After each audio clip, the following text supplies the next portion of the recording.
Right now, somewhere in your kitchen, there is probably a bowl of fruit. And sitting in it, harmless and healthy and good for you, is a small bunch of grapes. You have eaten them your whole life. You have handed one to a child without a second thought. For you, they're one of the safest foods on earth. For your dog, that same grape is something closer to a loaded gun. A single grape can shut down your dog's kidneys, and for years, scientists had no idea why. Not a whole bag, not a daily habit built up over months. One grape in the wrong dog on the wrong day can begin a chain of events that ends in complete kidney failure within 3 days. And here is the part that makes this stranger and honestly more frightening than almost any other poison you could name. There is no reliable safe dose. There is no clean line where a little is fine and a lot is dangerous. One dog can swallow a whole handful and walk away completely unharmed.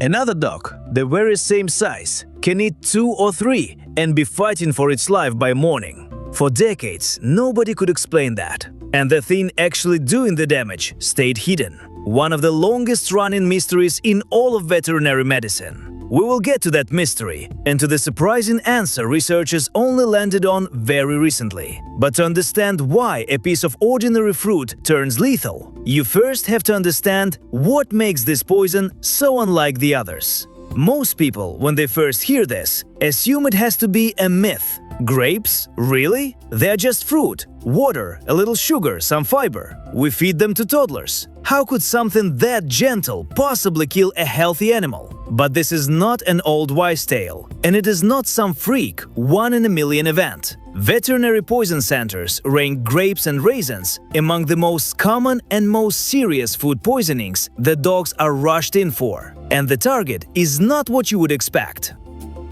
Grapes do not really go after the stomach. They go after the kidneys.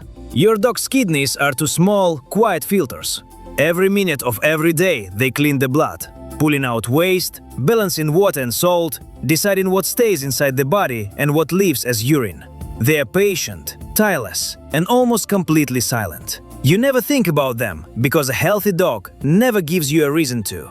Grapes attack that filter directly. In a vulnerable dog, something inside the grape poisons the cells of the kidney. In particular, the tiny tubes, called the tubules, that do the actual work of filtering the blood. Those cells begin to die, and as they die, the filter clogs, and the filter fails. Waste that should be flushed out stays in the blood instead. Water and minerals tip out of balance. This is acute kidney injury, a sudden, catastrophic shutdown of the one organ a dog simply cannot live without. And now we reach the single most unsettling thing about this whole poison – the dose. With almost every other toxin, there is a rule. So many milligrams for every kilogram of body weight, and you can do the math and know roughly where the danger begins. Grapes refuse to play by that rule. There is no agreed-upon toxic amount. Vets have seen dogs eat a large quantity of grapes and show nothing at all. And they have seen small dogs die after eating just a few. Same fruit, same size of animal, wildly different outcome. Think about what that means if you are standing in your kitchen and you realize your dog just ate something off the counter. With chocolate, you can at least wait and estimate the risk. With grapes, you cannot. You have no way of knowing whether your dog is one of the ones who will be fine or one of the ones who will not. And that uncertainty, that total unpredictability, is exactly what makes it so dangerous. Because the safe response and the deadly response look identical in the first few hours. So why is it so unpredictable? For the longest time, that question had no answer at all. This is where the story becomes a genuine detective mystery. Veterinarians recognized the pattern decades ago. Dog eats grapes or raisins, dog's kidneys fail. The link itself was clear. But the culprit, the specific substance inside the grape that was doing the harm, was a complete blank. Researchers tested the obvious suspects one by one. Was it a pesticide sprayed on the skin?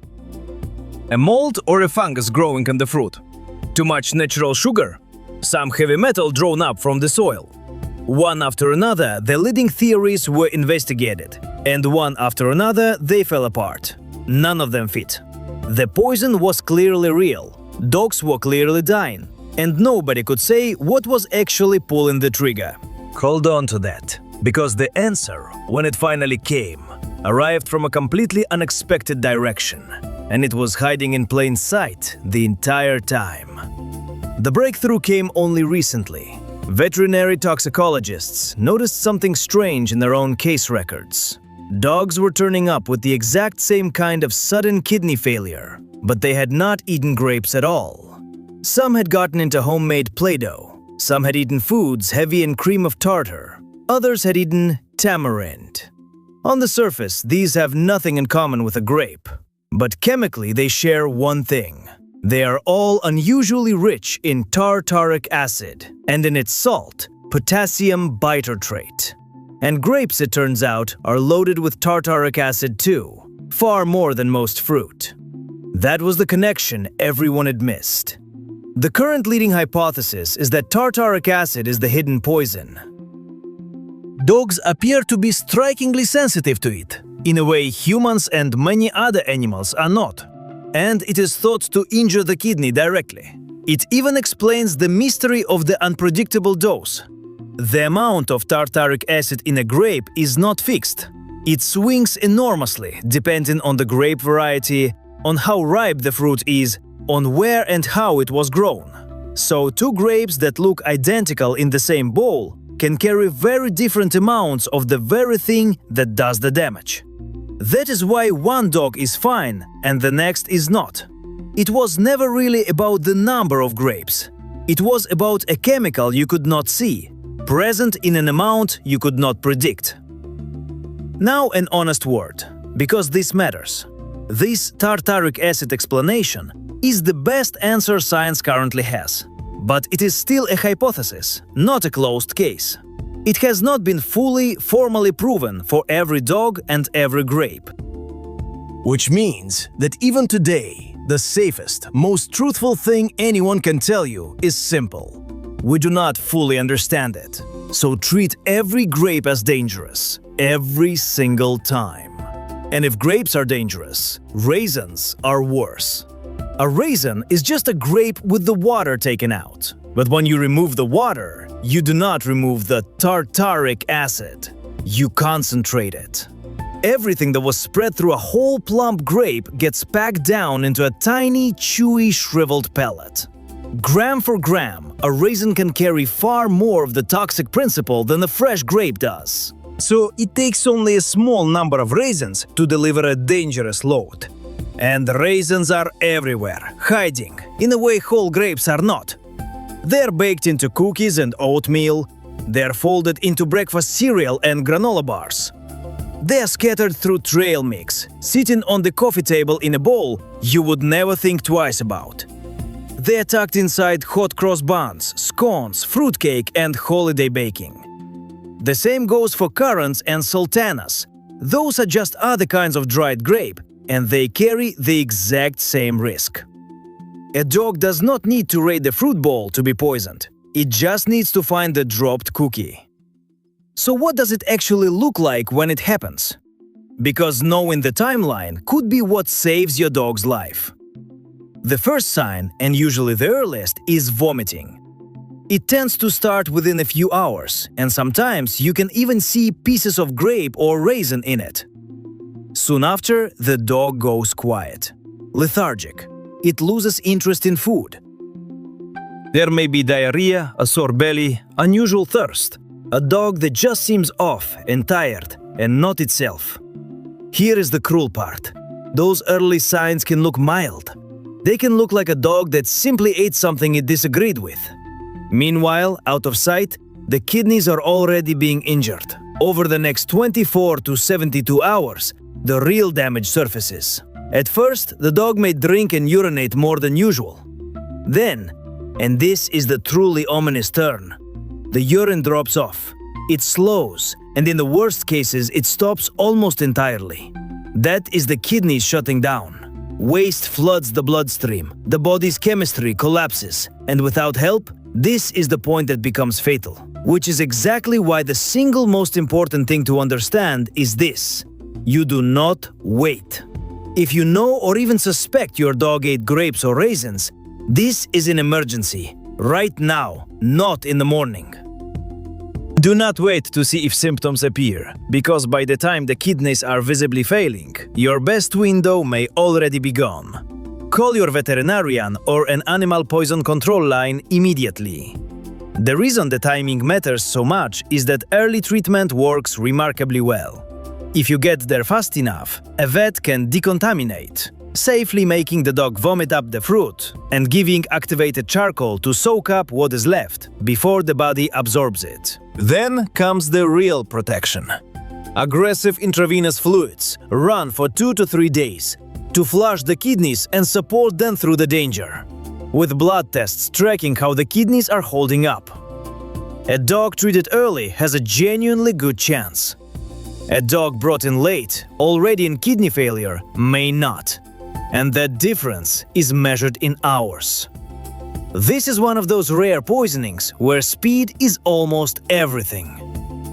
And while we're here, watching over the animal on your floor, let me quickly name a few other quiet dangers that hide in the same kitchen. Because grapes are not alone. Xylitol is a sugar substitute, and it may be the most underestimated of them all.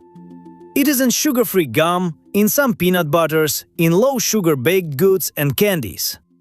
A dog's body mistakes xylitol for real sugar and dumps out a flood of insulin, which sends the dog's blood sugar crashing dangerously low, and in larger amounts can trigger outright liver failure. It takes shockingly little. And onions and garlic, the whole onion family, carry compounds that attack a dog's red blood cells, slowly destroying them and causing anemia. Cooked, raw or dried into powder, it all counts, which is why table scraps, sauces and seasoned leftovers are riskier than they look. So, in the end, the grape is not evil and your dog is not fragile. It comes down to a single hidden chemical that a dog's body cannot safely handle. A poison we could not even name until recently, delivered in a dose no one can predict, inside something we have always thought of as pure and healthy and kind. That is the whole story. Not the sugar, not the skin. A mystery that took decades to crack, folded quietly inside a piece of fruit. So the next time you are in the kitchen and the grape rolls off the counter and your dog's eyes light up the way they always do, now you know why the kindest thing you can do is get to it first. If this helped you keep your dog a little safer, subscribe, because the next thing you watch should be the companion to this one. The story of why chocolate does something just as deadly, for a completely different reason. And tell me in the pinned comment, which everyday food surprised you the most? Your answer might be the one that warrants another owner in time.